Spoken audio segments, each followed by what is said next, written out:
Boa tarde, estamos dando início a mais um seminário científico do Centro de Pesquisa Clínica e Epidemiológica da Universidade. Hoje nós temos a honra de receber o professor José Eduardo Krieger, que é professor titular do Departamento de Cardiologia, pessoa com uma enorme experiência na área de fisiologia cardiovascular e também na área de genética cardiovascular. O professor vai apresentar uma proposta extremamente inovadora, com o objetivo que seja aplicado tanto nos estudos que nós já temos aqui, como também na perspectiva de trabalhos em campo. Então, eu convido o professor José Eduardo Krieger a fazer a sua apresentação. Obrigado, Lutufo. Boa tarde a todos. É um prazer estar aqui, considerando que a gente já faz uma série de parcerias e acho que essa apresentação tem a ver também com essa perspectiva. Então, a ideia é falar um pouco dos sensores vestíveis, que vão permitir a gente fazer monitoramento remoto de pacientes. Então, nessa conversa, eu queria discutir com vocês.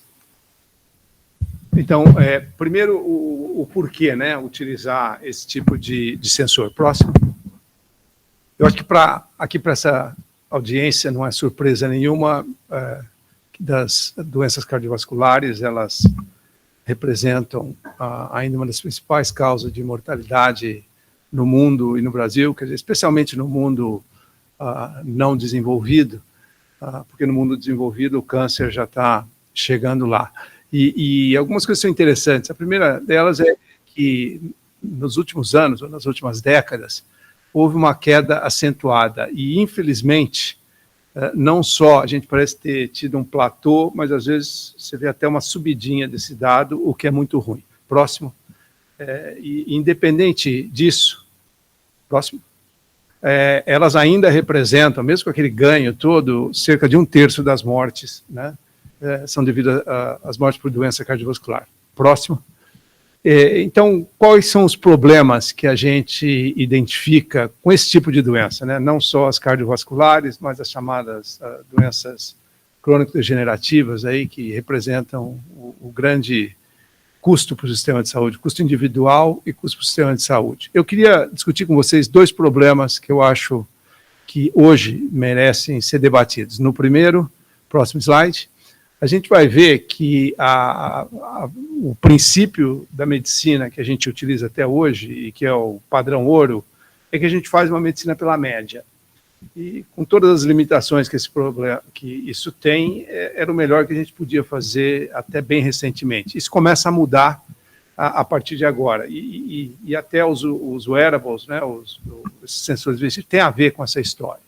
Então, isso aqui ilustra, tem vários problemas você fazer pela média, mas isso aqui tem 3 drogas do tipo blockbuster, né, inibidores da enzima conversora, os diuréticos como hidroclorotiazida ou beta-bloqueadores, e eles são, inquestionavelmente, eles têm um papel sobre a pressão arterial, e é um papel médio aí de 8 a 10 milímetros de mercúrio, o que é uma coisa bastante significante. Mas quando você olha individualmente, isso varia muito. Quer dizer, tem pessoas onde a queda é muito maior, tem aqueles onde você não tem efeito, ou praticamente não tem efeito, ou tem um efeito pequeno, e tem aqueles onde você pode até ter um aumento da pressão arterial.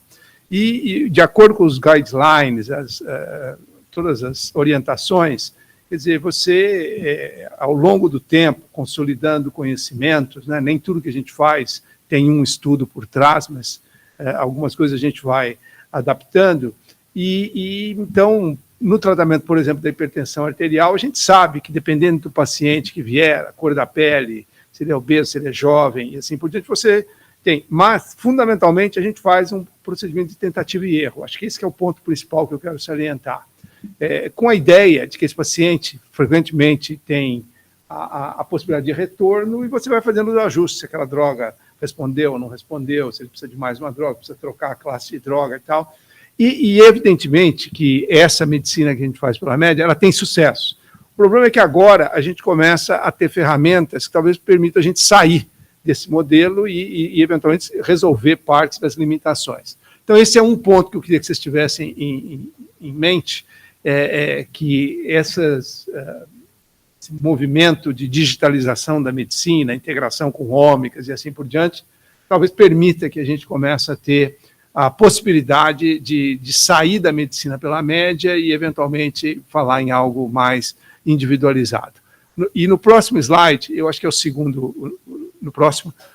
ponto que eu queria colocar para vocês, é que quando a gente fala em os problemas de saúde, mas com a ótica de um secretário de saúde, de um ministro de saúde, enfim, saúde populacional, a gente começa a ver que tem alguns problemas na maneira como a gente vê. Primeiro, quase que 70% dos gastos de saúde vão para as doenças crônico-degenerativas, que estão exemplificadas aqui. Você pode pensar na sua doença favorita, mas, de maneira geral, várias das cardiovasculares se adequam a isso. Então, primeiro, são doenças que têm...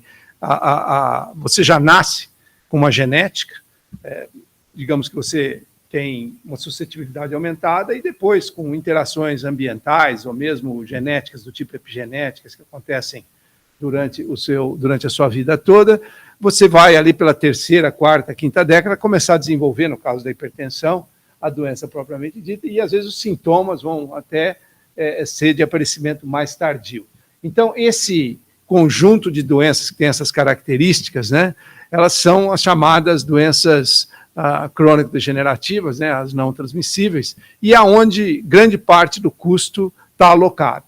E tem um problema maior, quer dizer, se a gente vê lá quando os sintomas são maiores e tudo, é no final da doença, quer dizer, então, e aonde o custo é maior. Então, veja, se a gente for desenhar um sistema, provavelmente não seria assim, né? Se eu vou gastar 70% nesse tipo de doença, que vai de desenvolvimento lento, e o grosso do que eu vou alocar para os indivíduos é provavelmente na última década de vida deles, quando eu já não vou mudar a história natural da doença, vamos dizer, tarde, né, e os gastos são maiores. Então, hoje, isso é uma preocupação muito grande. Como é que a gente sai dessa situação? Então, grande parte da medicina hoje, ela está focada em intervenções lá onde está aquela seta número 1. E ali você tem gases. Imagine agora que o indivíduo teve a sua hipertensão e tudo, e ele desenvolveu uma insuficiência cardíaca, e agora ele está entrando e saindo do INCOR. Quer dizer, no começo ele ainda vinha para cá, um hospital secundário, agora ele está lá com um grande problema, e a nossa preocupação é como é que eu começo a modificar o padrão de gasto para chegar, por exemplo, na seta número 2 ou na número 3, onde eu já anteciparia a doença, eu poderia fazer estratificação de risco logo ao nascimento, e, por exemplo, na classe de aula do meu filho, que tem 14 anos, quer dizer, embora ninguém ali tenha dislipidemia, hipertensão, diabetes, doenças neurológicas, assim por diante, epidemiologicamente nós sabemos quantos vão ter, eu só não sei quem. E o problema e se eu conseguisse saber e já colocasse esse indivíduo próximo do sistema de saúde? Então, esse é mais ou menos o desafio que a gente tem. Próximo slide. Então, a gente vê como é que está acontecendo um movimento, né, de sair do 1, mas é um movimento incremental, que eu diria, e que é orgânico. Quer dizer, as coisas vão melhorando, a gente vai conhecendo um pouco melhor. Agora, isso aí não vai demorar muito tempo se a gente depender disso.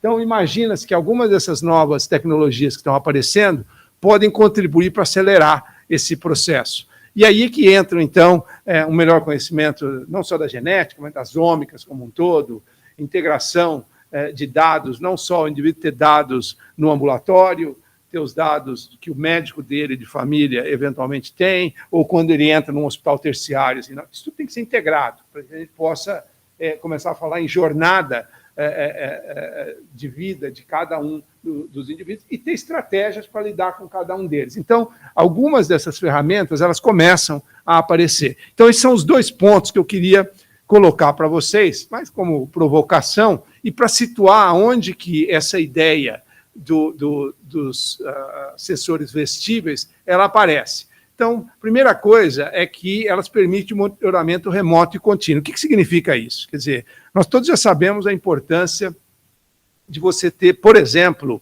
a mapa, não é? Que é feita de rotina. Mas a mapa é algo que você tem que colocar, eu sei quando a pressão está sendo medida. Quer dizer, esse é um problema. Quer dizer, claro que ainda talvez minimize um pouco o avental branco, porque lá tem toda a figura do médico e disso, daquilo, mas eu sei quando a medida está. E, obviamente, que isso tem um efeito e tal. Então, imagine que a gente conseguisse fazer uma medida contínua, ou mesmo no mesmo intervalo que a mapa, mas sem o indivíduo estar se dando conta de que a pressão está sendo medida. Então, está acontecendo, né, ao longo das 24 horas, ou ao longo de semanas ou meses, e isso poderia estar sendo feito. Então, acredita-se que isso possa contribuir para aumentar a nossa eficiência diagnóstica e decisões mais informadas sobre tratamento, com base em dados precisos, atualizados e individualizados. Aqui, cada um vai pensar em uma situação onde isso pode ajudar. Mas vamos só falar também de medicina da médica. Quer dizer, hoje eu tenho padrões muito claros para quando alguém teve um infarto, né, supra, está lá, internou, desobstruiu o vaso, botou um stent, fez qualquer coisa ali, e aí eu vou ter que, esse indivíduo vai sair. Nós hoje temos preconizado quais são as drogas que ele vai receber. Só que nós sabemos que essas drogas, para proteção miocárdica, elas têm que estar em dose máxima. Bom, aí eu já tenho um problema. Como é que é definida a dose máxima? É definida por 100 mil indivíduos. Eu fiz pela média, que é o melhor que eu tenho para fazer, não é que eu estou criticando isso, é o melhor. Só que para um vai funcionar, para outro não vai funcionar. Se eu der droga demais, eu posso dar um AVC, causar mais problema, um AVC isquêmico desse indivíduo e tal. E se eventualmente essas pessoas saíssem, principalmente nos primeiros dias ou semanas, com um sensor vestível, onde você pudesse monitorizar esses dados. Não é para o indivíduo sentar numa mesa de restaurante e perguntar para cada um quem está com a pressão mais alta e tal. Não, ele está simplesmente vestindo alguma coisa que até se parece, vários deles se parecem com relógio, nem todos, não é? E esses dados estão indo, eles estão sendo integrados frequentemente com algoritmos de inteligência artificial, mas depois, em algum momento, entram profissionais de saúde e que tomam decisões, e essa decisão pode ser tanto de que ele tem que voltar ao sistema de saúde, ou, como já está sendo feito até por alguns colegas nossos em Boston, você alterando prescrição. Aqui não é possível a gente alterar ainda dessa maneira, mas como lá o indivíduo, dependente da forma de pagamento, ele vai passar numa farmácia, então eu posso alterar a prescrição e ele nem teve que vir ao hospital, e isso já está acontecendo. Então, isso está sendo testado lá, principalmente com um exemplo, insuficiência cardíaca e tal. Então, tem programas que já estão testando tudo isso. Bom, isso aqui não tem fim, né? Quer dizer, você pode imaginar, cada um vai lembrar de uma situação onde, eventualmente, isso pudesse ser utilizado. Então, essa é a ideia que está, então, por trás dessa, digamos assim, conjunto de sensores que estão começando a aparecer, eles são de várias naturezas, próximo slide, e que agora a gente vai procurar ilustrar um pouco melhor, não é? Então, ainda dentro desse conceito da saúde cardiovascular, quer dizer, nós estamos todos cientes, no próximo slide, quais são os fatores de risco. Então, a gente já vê pressão arterial, níveis de colesterol, glicemia, assim por diante, tabagismo, diabetes, glicemia, obesidade, sedentarismo, histórico familiar, idade e estresse. Quer dizer, então, vários desses elementos que nós já sabemos e temos evidências epidemiológicas fortes da sua contribuição, alguns deles nós temos condições de já começar a monitorar. Quer dizer, e isso pode nos auxiliar não só a ter uma melhor medida da exposição, então a gente começa a falar no exposome, né? Quer dizer, a todo o conjunto de elementos que as pessoas são expostas, como você vive, quer dizer, ambiente de trabalho, o que você come, como é que você dorme e tal, e assim por diante. E alguns desses devices, eles já permitem a gente começar, de maneira quantitativa, indagar, coisas que a gente teve um trabalho muito duro para poder mostrar epidemiologicamente qual era a sua importância, com estudos controlados e assim por diante. Eventualmente, essa informação já pode começar a ser trazida para o indivíduo ou para conjunto de indivíduos, como o Paulo mencionou, que eventualmente em estudos eles também são utilizados. Próximo.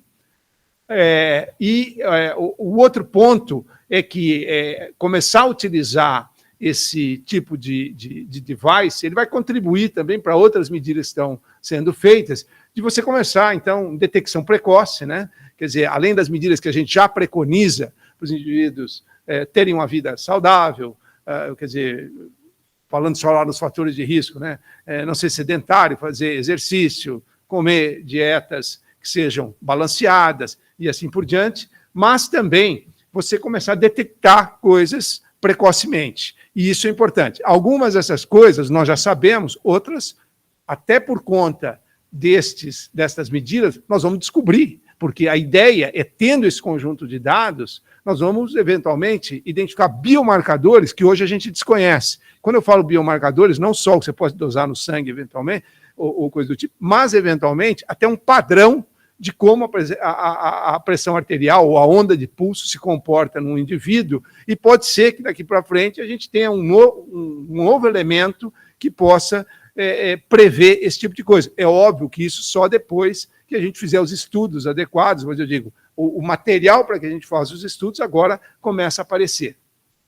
E lembrando, então, que isso não é novo, né? Quer dizer, então, para poder identificar uma doença precocemente, para que ela não progrida ou para que a gente minimize a sua progressão deletéria, a gente vem utilizando, então, ecocardiograma, teste de estresse, tomografia e assim por diante. E a ideia é que agora a gente comece a ter um número de variáveis, e aqui eu quero dizer, comparada com algumas dessas tecnologias, é low-tech, quer dizer, só que elas podem ser muito informativas. Então, esse é um outro ponto importante para a gente considerar, que nos últimos 40 anos, quer dizer, parte grande desse progresso que foi feito nas doenças cardiovasculares, em tratar doenças cardiovasculares, de maneira geral, quer dizer, se a gente tirar lá de trás, muito lá para trás, as vacinas e coisas que tiveram um impacto muito grande, etc., de maneira geral, as inovações, elas são custosas.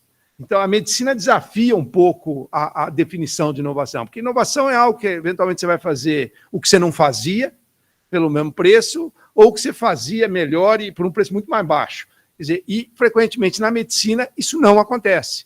Quer dizer, você faz alguma coisa melhor e tudo, mas daí tem o problema de acesso. Eu faço para meia dúzia de pessoas e não para todo mundo. Quer dizer, não preciso dizer os vários exemplos que nós temos agora com relação principalmente ao câncer e algumas outras ou doenças raras, onde sim, estão aparecendo tratamentos, mas são tratamentos que são proibitivos, quando você estiver pensando em termos de saúde populacional ou gestão de saúde populacional. E o que nós estamos falando aqui não, é low-tech sobre esse aspecto. Quer dizer, é coisas que podem ser massificadas. Quer dizer, eu acho que isso vai contribuir bastante para que a gente possa ter, no futuro, políticas públicas amparadas em realmente promoção de saúde e detecção precoce de doenças. Quer dizer, é óbvio que nós vamos ter que alocar recursos e grande volume de recursos para quando as coisas chegarem ao fim. Mas é que hoje tem muita coisa chegando ao fim que não deveria chegar na velocidade que está chegando.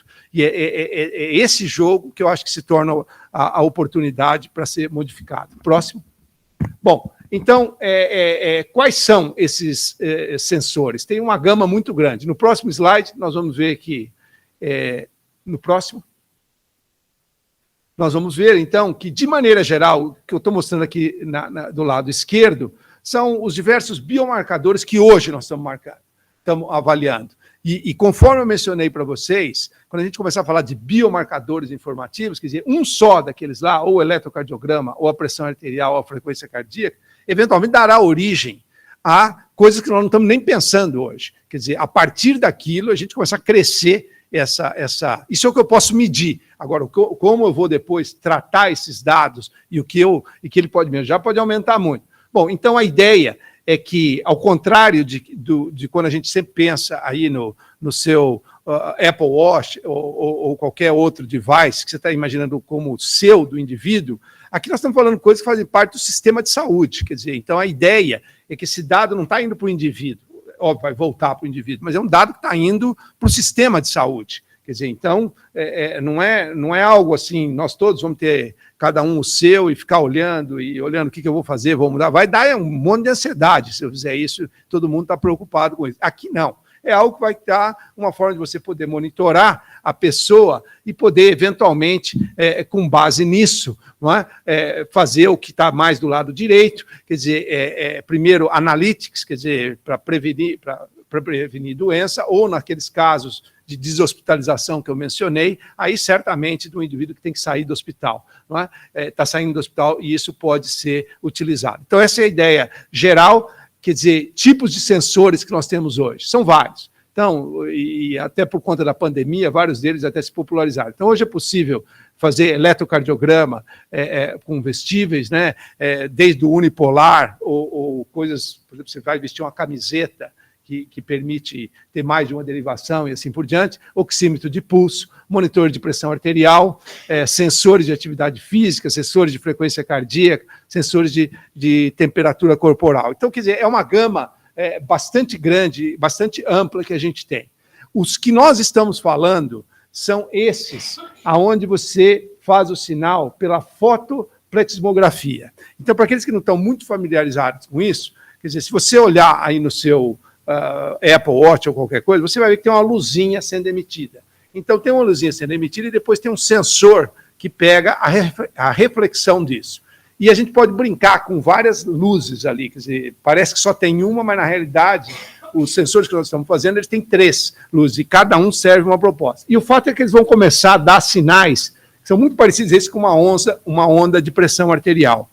E é a partir desse sinal que nós vamos derivar, utilizando ferramentas de inteligência artificial, inferir sobre o nível de uma variável. Não, então, deixa eu ver se eu entendi. Você vai colocar uma luz ali, ela vai ser refletida, né?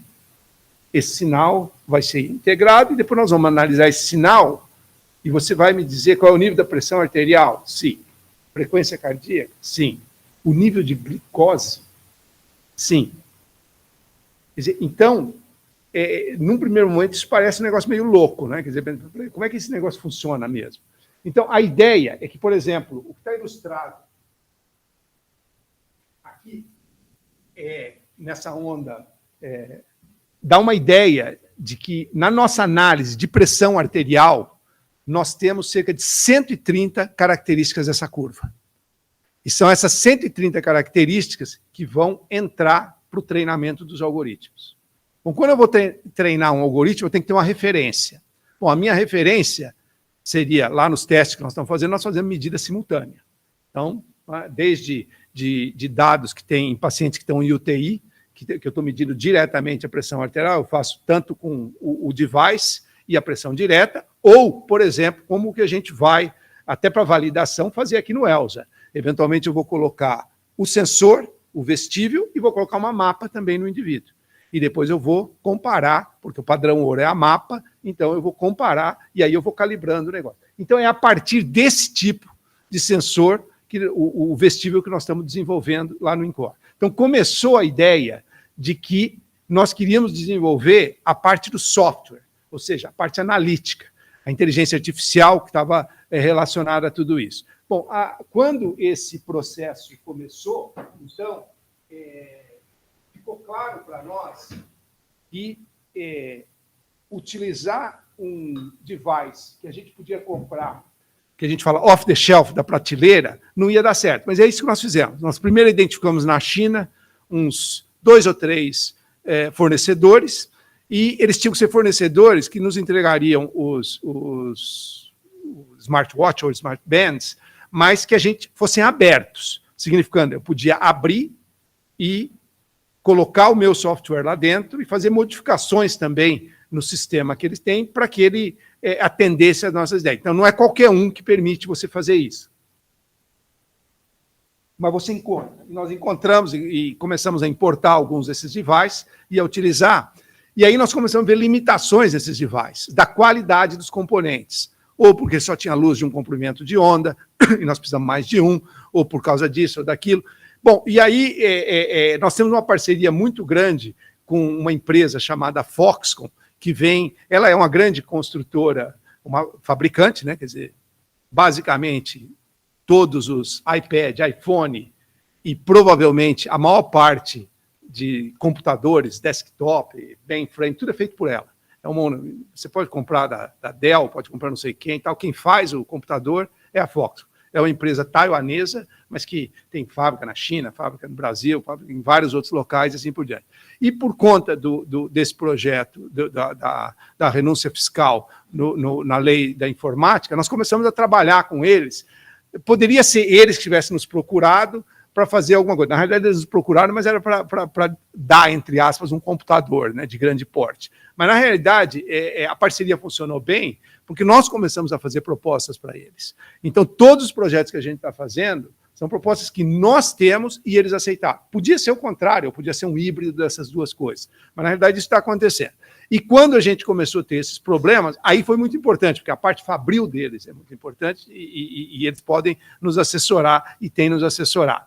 Então, nós começamos a identificar a necessidade de também ter um hardware. Ou seja, o começo era só o software e vamos comprar.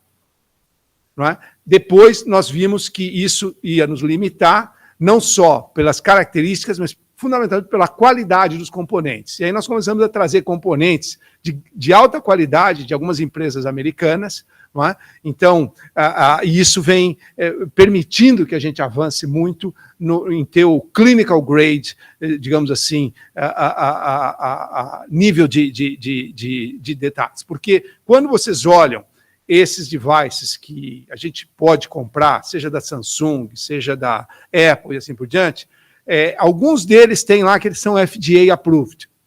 E quando você vai olhar a letrinha bem pequenininha, o que é FDA approved é que a pulseira não vai te causar alergia.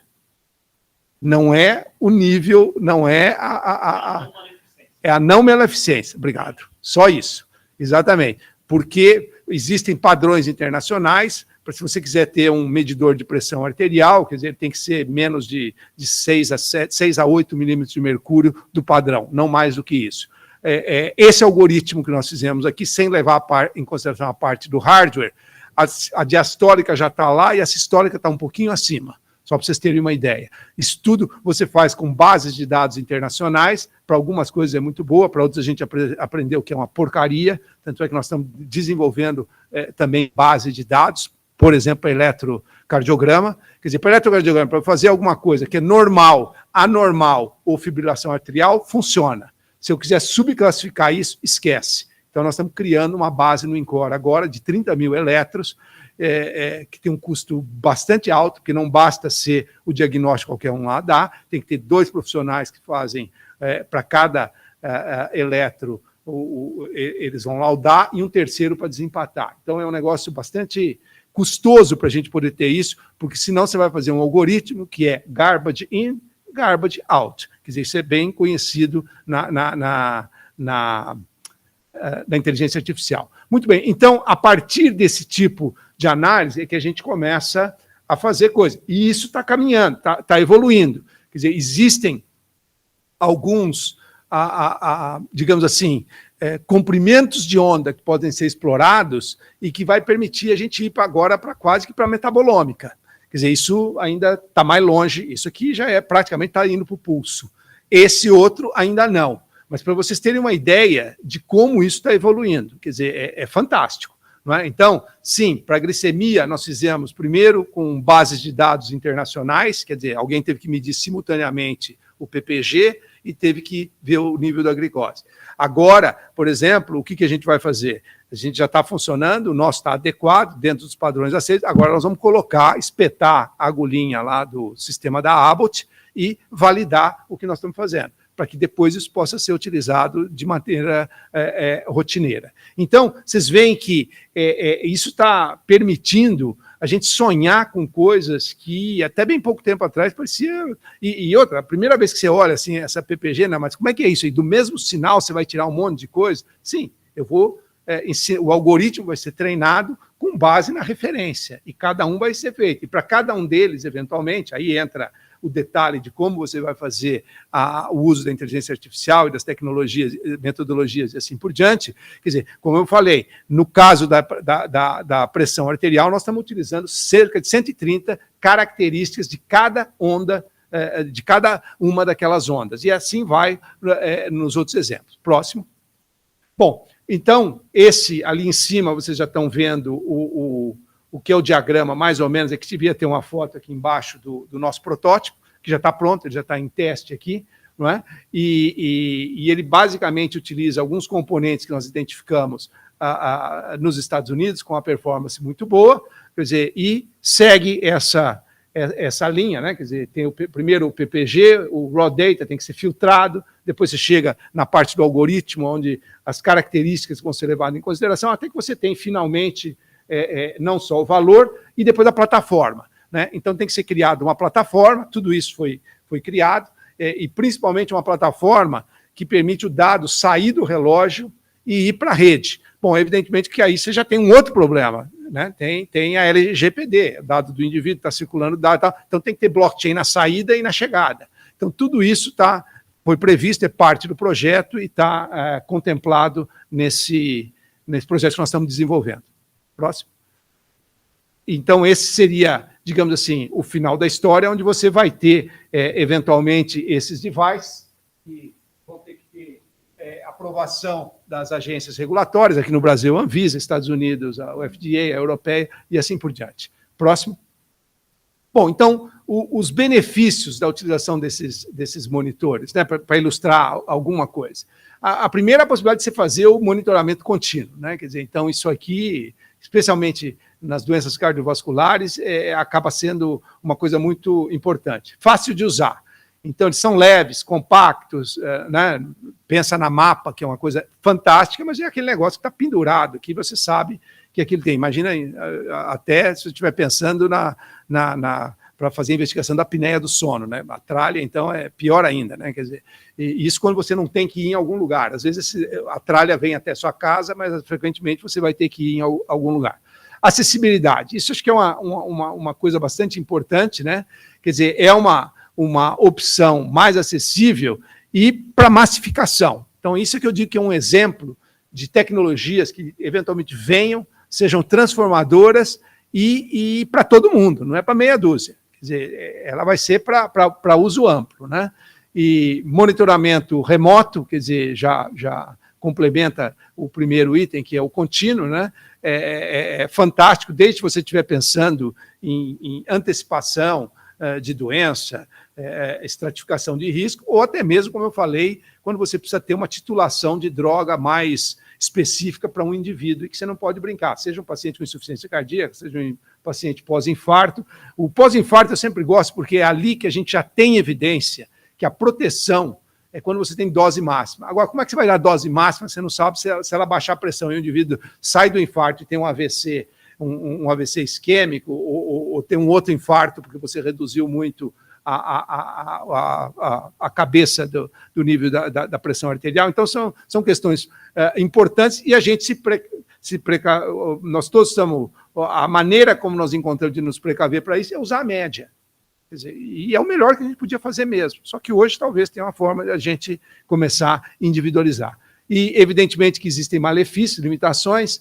Então, a questão da precisão é importante, isso está ilustrado. A maior parte desses que estão no mercado, sim, eles dão algum número para você, pode ser importante se a mudança que você quer ver é muito grande, é útil e tal, mas para ser clinical grade, o buraco é um pouco mais embaixo. Então, são poucos que estão acontecendo. É interessante que a Omron tem um device, eu não sei se vocês já viram, um relógio.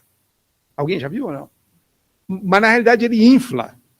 Então, eu não entendo nem por que eles desenvolveram aquilo, porque eles já têm aquele de pulso que você compra na CVC, CVS ou na All Greens, etc., que funciona perfeitamente. Então, eles fizeram um que é pesado e ele tem um manguito por dentro. Então, é super... E outra, e depende, não é automático. Porque, você tem que sentar e botar a mão aqui, tem que estar na mesma altura aqui. Então, eu não sei o que eles queriam com aquilo lá. Para nós está sendo ótimo, porque para nós ele é bom para validar o nome, mas eu não ia gastar $450 para isso, né? Quer dizer, comprar 2 para fazer validação, tudo bem, mas para alguém comprar isso e fazer medida, quando aquele outro custa o quê? $60, você compra um daqueles de pulso e faz a mesma coisa. Então, eu não entendi direito aonde que a ONU quis chegar com isso, mas é bacana, tal. Quer dizer, a primeira vez que você olha, tal, depois de 24 horas você não quer mais ver o negócio na frente, né? Porque é um negócio pesado, tal, um relojão e tudo. E mais, você tem que, a hora que for medir, não é passivo, é ativo. Você vai ter que... É como grande parte dos eletros, quer dizer, você tem que fazer alguma coisa, tem que fechar e tal, e assim por diante. Então, esse é uma questão importante. Bom, o segundo é a vida útil da bateria, então a gente tem vários truques aí que você tem que... Um dos projetos que a gente tem um instituto, né, desses que um dia foram ligados a uma empresa e tal, e que está resolvendo o nosso problema. Na realidade, ele está deformando a nossa coisa. Era para a gente ter tido o primeiro protótipo em março do ano passado, e nós não temos ainda.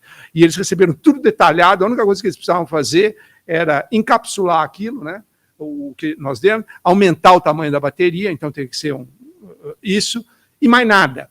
Eles começaram a mexer em tudo, Hoje nós não temos o negócio funcionando e está uma bagunça. Então, para ver como é que aqui, fazer as coisas aqui no Brasil não é simples, né? Quer dizer, eu não estou falando de fazer coisa dentro da universidade, isso tudo é fora da universidade. Quer dizer, toda a receita saiu de dentro da universidade. Quer dizer, nós entregamos tudo pronto para eles fazerem e não conseguiram fazer até hoje. E eu vou te dizer uma coisa, levaram um bom dinheiro para fazer isso e isso não saiu ainda. Então, isso são problemas que a gente tem e que são muito sérios. O conforto. Então, isso é uma questão fundamental e grande parte desses vestíveis são bons. Alguns, evidentemente, pela natureza de informação que você vai ter, não são tão, mas muito melhor ter que ir no hospital, fazer alguma coisa e tal. Então, eu acho que isso aí está andando bastante. Eles podem ter interferência externa, então isso é algo a ser levado em consideração, especialmente quando a gente estiver fazendo esses estudos real world, nós vamos começar a perceber também limitações. E óbvio que tem as questões que são importantes dos dados de saúde do usuário, especialmente quando eu não estou fazendo para ele olhar o dado. Esse dado está indo para algum lugar, que é o que nós estamos discutindo aqui é assim, né? Quer dizer, o dado ele não fica para o indivíduo, ele está indo para uma central. Próximo. Bom, então, quer dizer, o que significa tudo isso que a gente está fazendo? Quer dizer, essa ideia da medicina, que além dela ser pela média, ela tem uma outra característica muito importante. Ela é reativa hoje. De maneira geral, o paciente é que nos procura. Quer dizer, nós temos que inverter o modelo. Quer dizer, então, o modelo tem que ser nós é que vamos atrás do futuro paciente. Quer dizer, especialmente se a gente tiver como antecipar a doença, né, por meio de biomarcadores e assim por diante. E, nesse sentido, também esses vestíveis vão ser importantes. No próximo. Então, eles podem ser importantes, né, nesse monitoramento contínuo da saúde cardíaca, não só cardíaca, mas os exemplos que nós estamos dando, para identificar problemas precocemente, além de fornecer informações aos profissionais de saúde para ajudar no diagnóstico e tratamento personalizado. Então, uma outra questão que é importante também é o convencimento de pacientes, né? Eu sempre gosto de falar do câncer, né, de pulmão. Quer dizer, ninguém tem dúvida de que o cigarro está associado com o câncer de pulmão e várias outras coisas, mas vamos ficar só no câncer de pulmão. Bom, então por que tem gente que fuma? Bom, pelo mesmo motivo que tem gente que vai ao cassino. Quem é que ganha dinheiro no cassino? É o dono do cassino. Mas claro que alguém vai lá, um dia ganhou alguma coisa, só que você acha que você é aquele alguém. Então você pensa no Churchill, né? Quer dizer, obeso, bebe, fuma, faculdades cognitivas excelentes, até 90 e poucos anos, eu vou ser o Churchill. Não, infelizmente a gente não sabe quem vai ser, mas você está imaginando. Então a nossa capacidade de influenciar o paciente, às vezes, é muito limitada, porque tem toda essa história. Não, eu apresento a evidência e tudo, tá, sim, mas, né, para o outro, não para mim. À medida que você tenha elementos mais objetivos, quer dizer, não é mais, olha, em média, tal, vai ser, não, se você fumar, ou se você fizer tal coisa e tal, tem a outra coisa que são as dificuldades inerentes. Quer dizer, bom, vamos todo mundo fazer exercício, vamos fazer isso, fazer aquilo. Possivelmente, se você tiver alguns alertas, e isso tudo pode ser automatizado, isso pode talvez ajudar. Claro que pode ser também, dependendo de como for, e para alguns vai ser uma porrinhação. Imagina aquele negócio começar a vir, o cara não quer responder e tal, e o negócio começar a dizer faz, não faz e tal. Mas eu acho que, eventualmente, vai se encontrar nichos onde esse tipo de intervenção pode ser útil. Próximo. Então, aqui estão alguns dos exemplos, né? Evidentemente que essa lista está mudando a toda hora, principalmente aqueles que já foram até objeto de estudos, não só da empresa, mas estudos pela comunidade acadêmica. Então, o Apple Watch, o Bioharness, o Smart T-shirt, aquela que eu falei que você veste, e às vezes ela é mais interessante, porque você pode ter mais de uma derivação, especialmente para elétrica e assim por diante, e os sensores de pulso, que tem todo tipo e que você quiser encontrar, né? O problema é o que cada um desses está medindo, isso que ainda é complicado, e como eles são vendidos como produto de consumo, eles não estão sujeitos até o tipo de informação que ele tem que te dar para dizer o quanto que é fidedigna a medida ou não, quer dizer, não tem. É por isso que quando você quer vender alguma coisa que é clinical grade, aí sim, aí tem regramento, no caso aqui do Brasil, Anvisa, FDA, nos Estados Unidos, EMA na Europa e assim por diante. Próximo.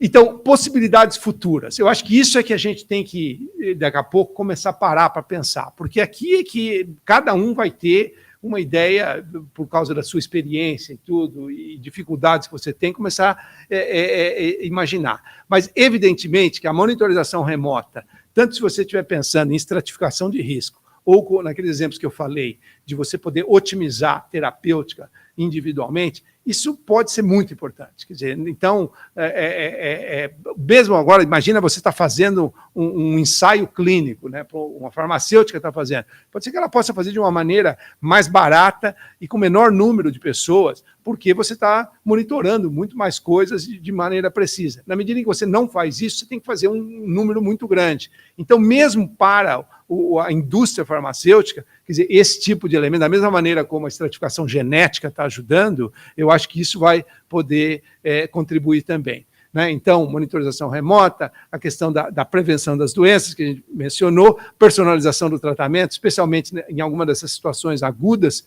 que a gente falou, mas imagina até para você controlar o seu nível de pressão arterial. Ela é tentativa e erro. Quer dizer, então, se você tiver um elemento, em vez de você chegar e falar, não, volta em 3 meses ou volta em tanto tempo, quer dizer, pode ser que com esse tipo de intervenção você traga mais racionalidade. Quer dizer, você tem ainda o profissional de saúde por trás, mas a interface pode ser feita de uma maneira diferente. As pessoas não precisam se locomover, não precisam ir, e você vai fazer talvez melhor gestão dos recursos que você tem. Evidentemente que melhoria da qualidade de vida, especialmente nas utilizações que pode ser feita para promoção de saúde, mudanças de estilo de vida, né? E, conforme eu salientei, tanto nas duas pontas, tanto na prevenção de doença, promoção de saúde, quanto na melhor, na intervenção mais precisa, imagina-se que você possa ter redução dos custos. E, de novo, quer dizer, algo que é massificado, quer dizer, não é feito para 3 ou 4 pessoas. Próximo.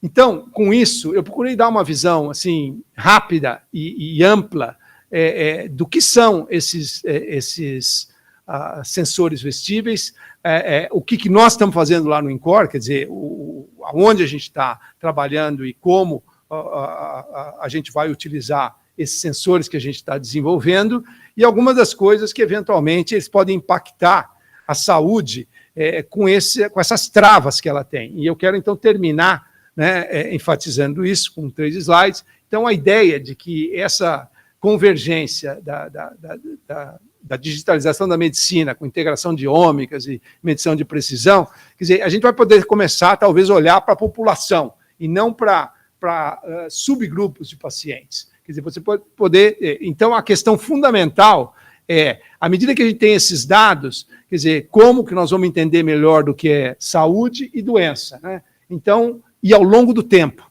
quer dizer, o que é mais importante, não com recortes como a gente faz hoje, que é o melhor que a gente pode fazer mesmo. Então, aí entram vários bancos de dados, genético, a sua vida médica, seja dentro do hospital, no ambulatório, ou até mesmo com o seu médico de família, as amostras biológicas e assim por diante, para que você possa, utilizando tanto ferramentas analíticas, padrão, ou essas baseadas em inteligência artificial, começar a melhorar a nossa capacidade de individualizar risco e otimizar tratamento. Próximo. Então, isso deve impactar essa curva, que eu acho que é a mais importante que a gente tem para trabalhar. Se você der mais um clique, pega aquela parte que vocês já tinham visto, né? Quer dizer, uma forma de sair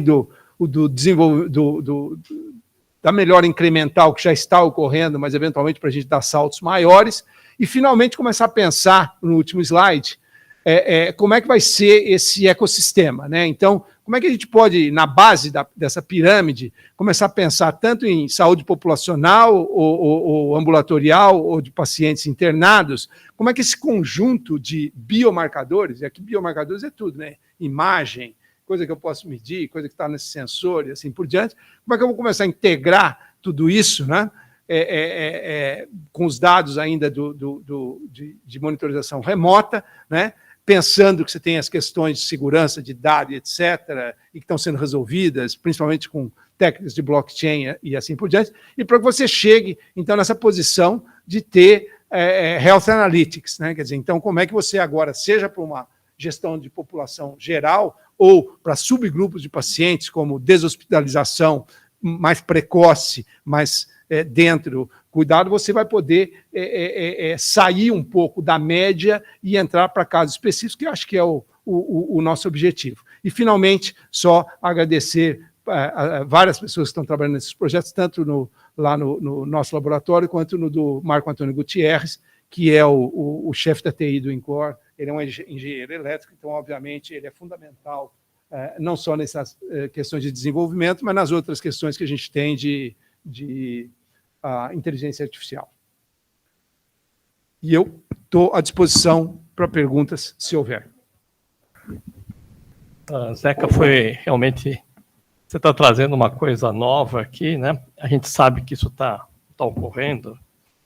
Vamos a congressos e sempre tem vários estandes mostrando isso daí, mais com interesse comercial. Então, agora, eu acho que a gente pode começar, né, os questionamentos. A professora Isabela, acho que queria começar já a respeito do ELSA. Eu tenho uma dúvida. Isso aí é maravilhoso, nenhuma dúvida sobre isso. Mas a gente tem uma experiência aqui no HU, da nossa corte de infartados, que infartaram e internaram aqui no HU, depois tem os AVCs também, e a gente tem a experiência do ELSA. Então, quando a pessoa tem um infarto e sai aqui do HU, ela está com a prescrição perfeita. Quer dizer, não vai ter se a dose máxima ou não, isso a gente não... Mas, assim, está tomando, pelo menos qualitativamente, o que ela deveria. Quando a gente liga 6 meses depois, para saber o que aconteceu, ela não está tomando frequentemente mais nada, né? Então, a minha dúvida é, onde vai ficar essa central? Quem vai controlar essa central? Por exemplo, vai ficar aqui no hospital secundário como o HU, vai ficar numa unidade básica de saúde do Butantan, né? Essa é a minha dúvida. Como vai ser a logística disso? Ela pode, não está definida, mas ela pode, essa é a beleza do sistema. Ela pode estar, e outra, você pode imaginar que na jornada de uma doença, ela pode estar num momento, num lugar, sim, e depois no outro. Quer dizer, então é isso que... E aí é que vem a vantagem, um pouco, do sistema brasileiro, com todos os problemas. Então, nós temos o SUS, que todos sabemos que é subfinanciado, né? 40%, 45% do PIB só... Desculpe, dos 10% do PIB, só 40%, 45% vai para a saúde. Isso não funciona em lugar nenhum do mundo, esse nível de financiamento. E o problema é que os outros 55% são privados e vai para 1/5 da população. Então, aí já tem um problema muito, muito grande.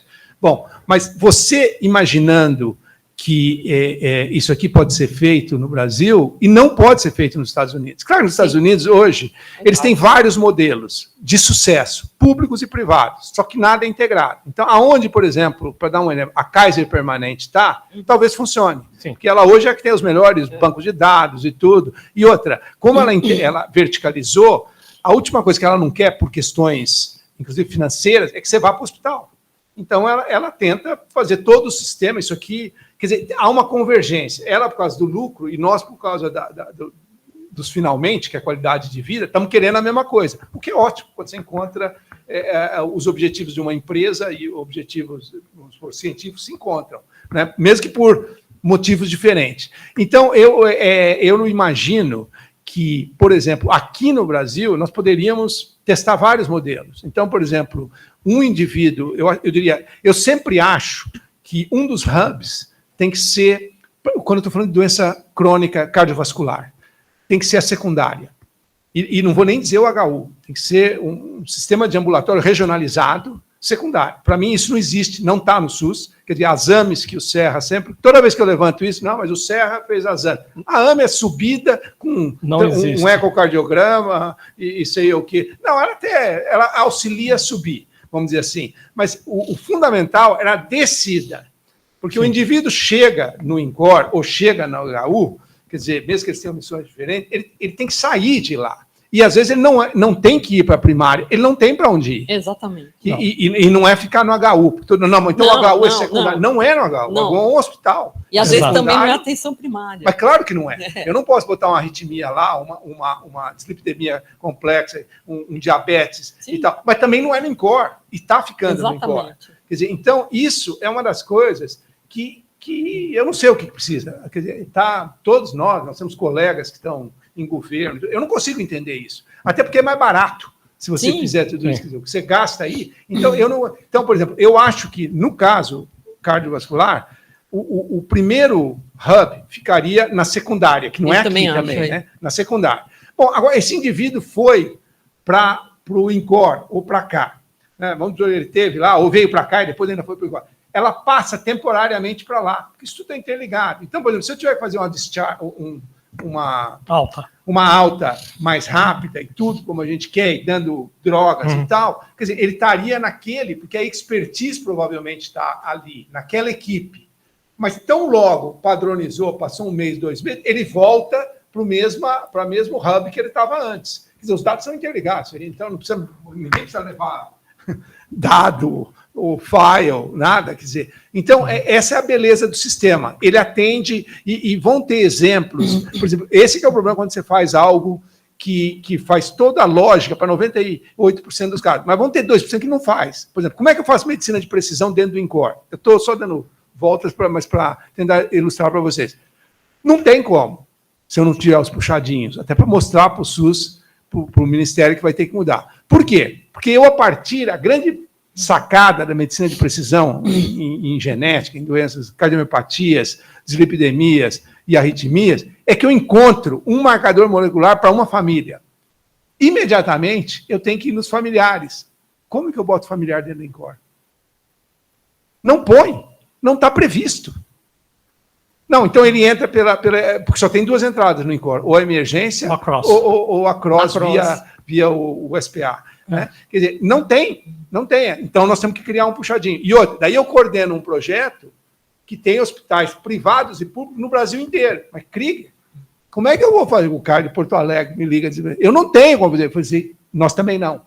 Nós vamos ter que criar um puxadinho, só que eu espero que seja um puxadinho que até o diretor executivo tem que estar participando dessa construção, para ele saber, isso aqui ainda é um projeto de pesquisa para exatamente subsidiar política pública, mudanças que são necessárias. Então, eu estou dando um exemplo de algo que é pequeno, mas eu não consigo, e eu tenho que fazer exame nesse familiar e tudo, eu não tenho como colocar. Claro que eu tenho dessa maneira, nós encontramos um puxadinho lá no INCOR. Tem 2 papers do ELSA que foram publicados no São Paulo Medical Journal, porque a informação de infarto é autorrelatada, e a de AVC também, então nenhuma revista quis aceitar. Mas mostra que mesmo o cara do ELSA, que saiu com a medicação certa, depois de 20 anos, desde a data que ele teve o infarto, só 30% está fazendo prevenção secundária. Ou seja, sem prevenção secundária, a gente não vai controlar nada. Agora, imagina se eu estou com o indivíduo está com um sensor, exatamente essa é uma população de alto risco, ele está com um sensor, e eu digo, olha, se o senhor não tomar aquele remédio, o azulzinho, o seu nível de glicemia está tanto, e não pode estar, é diferente. Completamente. Uma coisa é eu ligar, olha, é boa medida, o senhor tome isso, o senhor faça aquilo. E outra, eu posso botar a balança na casa dele, a balança está ligada também no celular, e está indo tudo junto. Quer dizer, todos os dados estão indo. Estou falando tudo de coisa barata, não é coisa. Não, você está imaginando. Não, isso são coisas para realmente massificar. Então, o papel que nós temos, que já é mesmo da medicina pela média, quer dizer, a persuasão que a gente pode ter no paciente é muito maior. Porque aí você não está falando pela média, olha, nós sabemos que o senhor tem que tomar, tal, não sei o que. Primeiro que eu vou saber se ele está tomando ou não. Essa é outra coisa. Eu estou tomando todos os remédios, a gente é que nem a contravenção. Você faz uma mudança, ela aprende, tudo vai indo. O cara também, um dia ele traz a cartela vazia, ele vai aprendendo, né? E não toma o remédio. E porque tomar remédio é ruim. E outra, eu pego o paciente lá no INCOR, que está tomando 10, 15 remédios. Quem é que vai tomar isso a vida inteira? Olha, não dá. Você vai ter que ter alguém te falando com argumentos muito bons, que senão a coisa vai ficar ruim. E tomara que seja alguém que, inclusive, conheça, que você tem neto, ou não tem, que você acabou de comprar o carro, não, porque você vai ter que usar de tudo, senão não tem jeito. Agora, a pergunta que acho que o Itamar ou o Alessandro vai querer fazer é sobre como aplicar no ELSA, por exemplo. Né? Como? E até estendendo um pouco, professor, professor Krieger, obrigado pela apresentação, e foi realmente muito boa. A gente chegou a conversar um pouco por e-mail, né, que a gente também está desenhando um ensaio clínico que vai na direção de alguns pontos dos dispositivos vestíveis, e acho que também entra no que o no que o professor queria abordar, que é ampliar isso para, vamos dizer assim, para o dia a dia real, né? Tem 2 pontos no ensaio clínico que a gente quer fazer e que eu acho que bate bastante com dispositivos vestíveis, que é a questão de quebrar a barreira geográfica, né? Então, de conseguir fazer a monitorização remota e de personificar o tratamento de alguma forma, né? A gente está fazendo muito baseado em tecnologia leve, né? Porque a gente está baseando principalmente no agente comunitário, no empoderamento do agente comunitário, e bastante nisso que o senhor citou agora no final, que é a motivação da pessoa, né? Então, o quanto que a gente consegue identificar que ele está propenso a mudar ou fazer o que motiva ele e o que ele está motivado a fazer. E eu acho que a gente consegue encaixar as 2 coisas muito bem, né? Eu acho que a gente consegue, nesse cenário, comentei, né, vai ser nas comunidades ribeirinhas, principalmente de Amazonas e Pará, né, deve ser em 2 ou 3 municípios.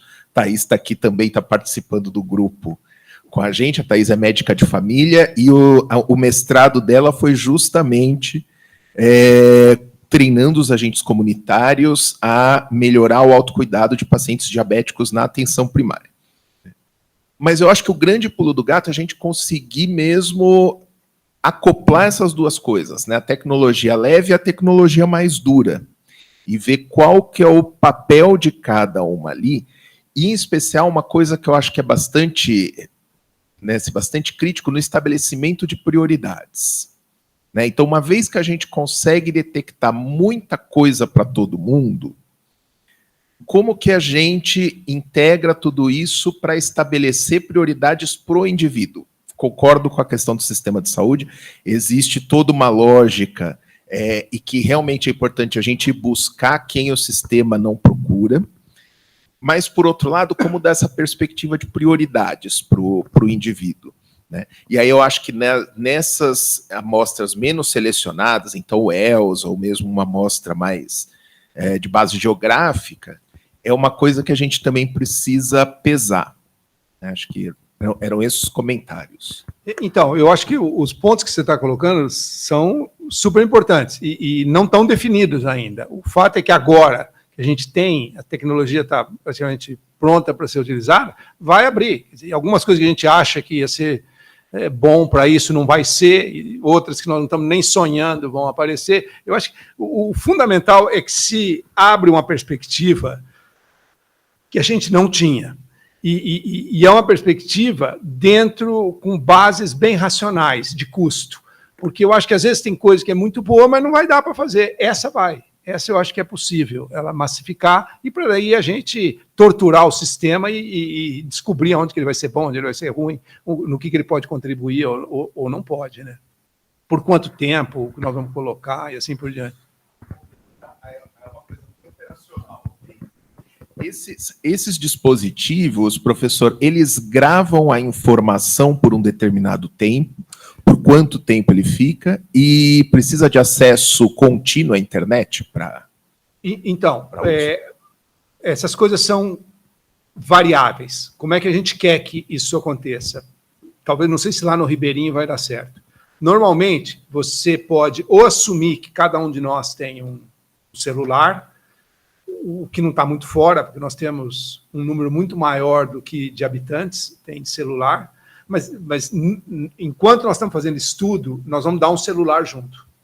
Então, esse celular, ele não fala, mas ele transmite dados. Então, para que a bateria do device dure bastante, praticamente ele não armazena, não faz processamento nenhum. Tudo isso vai direto, ele está conversando com o celular e o celular está enviando. Então, essa é a ideia. Tá. Bom, vai ter um lugar que nós vamos ter que fazer diferente, porque aí não dá, não tem internet, não tem... Então, tecnologicamente, tem como a gente... Né? Imagina que tem o próprio device, o que a gente quer o mínimo possível, porque daí a bateria só serve para fazer, mas se precisar, ele vai armazenar alguma coisa e depois você vai lá e tira. Ou ter o celular, daí o celular não pode mandar, porque não tem, mas pelo menos o celular armazena. Tá, então o modo como nós estamos imaginando é, por exemplo, no meu caso, eu simplesmente colocaria aqui, faria o download do aplicativo do meu. Ah, não, eu não quero. Tá, então eu te dou um celular. Né? E esse é um celular barato, porque é um celular que simplesmente... e ele tem um chip, mas esse chip só... Você não consegue falar, é só dados. Só transferência de dados. Então, dá para lidar um pouco com isso. Tem flexibilidade para a gente lidar com isso. Rui, você pediu? Rui, você pediu para falar?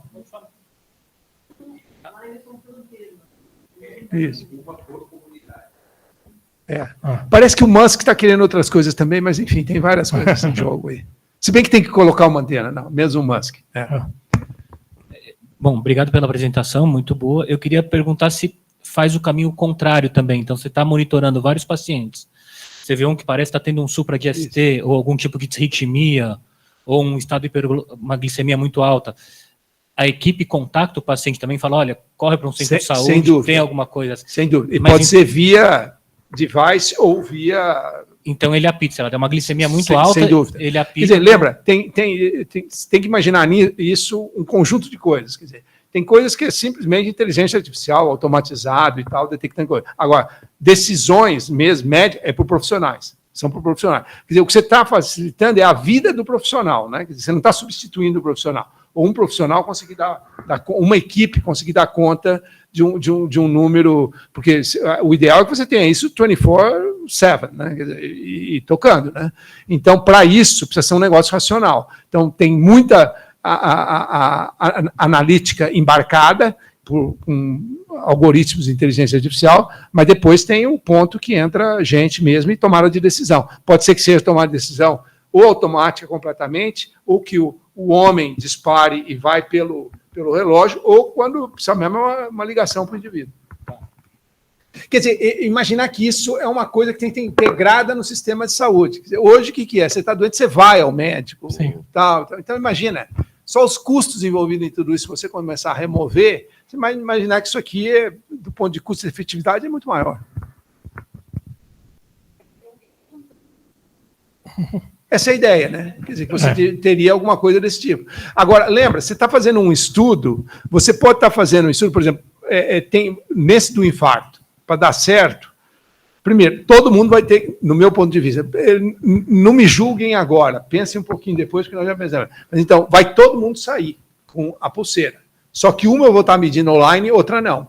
Porque eu não posso estar medindo online, ver um problema e não intervir. Então, uma eu estou medindo, mas eu vou fazer, mas no CEP, eu falei que esse eu não vou olhar. É claro que eu quero olhar, mas a posteriori, para ver. Mas para eu poder testar, todo mundo sai com tudo. Um vai estar sendo monitorado online, outro não. Outro é com o que a gente faz normalmente. E o outro vai ser submetido a tudo isso. Agora, eu vou olhar depois o que aconteceu. Né? Porque pode ser que ele saiu com uma medicação até certa, mas o cara não tomou. E eu vou começar a ver que a pressão não está controlada, isso não está, e aquilo, e assim por diante. Então, eu acho que a gente pode imaginar isso enquanto ainda objeto de estudo e também depois funcionamento. E cada um tem seus olhares, né? Perfeito, Krieger. Eu acho que nós temos muito ainda a conversar, né? Só os subestudos aí no ELSA são várias formas da gente pensar, né? Temos que ver o que seria o mais vantajoso, o mais interessante. Então, acho que é uma questão muito interessante. Eu acho que para a atenção primária também, né, a gente já precisa começar a pensar já e colocar isso, tentar testar na prática o que a gente consegue fazer. Então, eu agradeço muito e informo que na próxima segunda-feira estaremos de volta aqui e o tema vai ser os estudos no ELSA Brasil sobre sono. Então, o professor Luciano Drager, que é o nosso responsável pela equipe de investigação em sono, vai fazer um resumo de tudo que já foi feito e publicado nessa área aqui dentro do ELSA. Né? Então, estão todos convidados, né, às 13h30, no dia 24 de abril, para a apresentação do Luciano sobre o sono no ELSA Brasil.